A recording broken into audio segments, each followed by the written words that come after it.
The room exploded with laughter as the party game reached its final round. Empty glasses clinked together, music pulsed through the speakers, and someone spun the bottle with dramatic flair.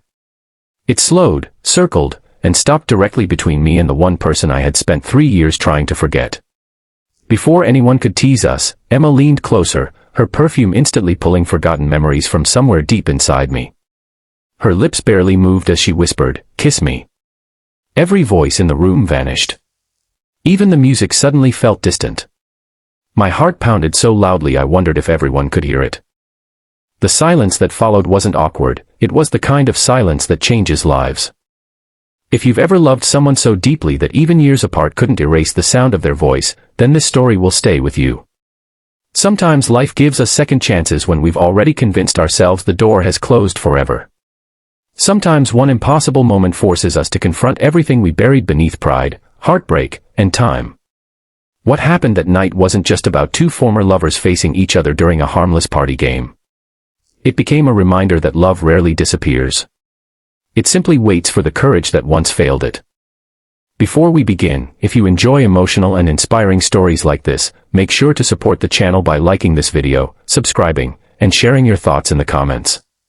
Your support helps us bring more powerful stories of kindness, hope, and humanity. 3 years earlier, Emma had walked away from our relationship with tears in her eyes and words I never truly understood. "We can't keep hurting each other," she had whispered before climbing into a taxi that disappeared into the rain. I told everyone I was fine afterward. I buried myself in work, accepted promotions, moved into a new apartment, and smiled through family gatherings whenever someone asked whether I was seeing anyone. The truth was much simpler. Nobody ever felt like Emma. Every birthday, every holiday, every quiet Sunday morning reminded me of conversations we never finished. When my college friend Lucas invited me to his engagement party, I almost declined. Crowded celebrations weren't really my thing anymore. He insisted everyone from our old group would be there, and I finally agreed after he promised it would be relaxed. What he conveniently forgot to mention was that Emma had also accepted the invitation. I noticed her the second I walked through the front door. She stood by the kitchen island wearing a navy blue dress, laughing at something another friend had said. Her hair was shorter than I remembered, and there was a quiet confidence about her that hadn't existed years ago. For one impossible second our eyes met. She smiled politely before looking away, as though we were strangers who had once shared nothing more than a brief conversation on a train. The evening moved forward with uncomfortable normality. Friends caught up over old memories, people danced, and Lucas proudly introduced everyone to his fiancée. Emma and I exchanged only a few casual words whenever circumstances forced us into the same conversation. Neither of us mentioned the past. Still, I couldn't stop noticing small details. She still stirred her drink absent-mindedly even after the ice had melted. She still laughed with her entire face instead of pretending to be reserved. Once I caught her watching me while I spoke to another guest. She looked away before I could react. Around midnight someone suggested a series of party games. Most of us protested at first, but laughter quickly won. The games became increasingly ridiculous until someone shouted, "Truth or dare." The bottle spun from person to person, producing embarrassing confessions and harmless dares. Then fate, or perhaps terrible luck, pointed directly toward Emma and me. People immediately began cheering. "This one's obvious," someone laughed. "There's history here." Lucas looked slightly nervous, realizing too late what he'd accidentally created. Emma surprised everyone by volunteering first.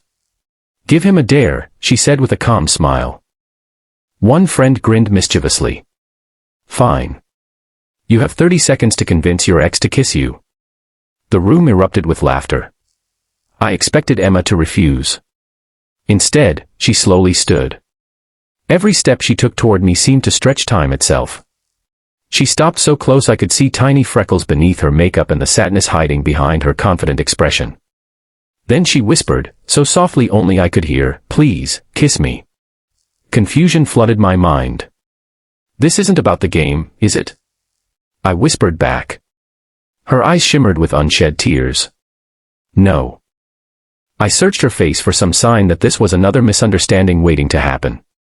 "What changed?" She took a shaky breath. "I lied when I left." The words struck harder than I expected. You lied.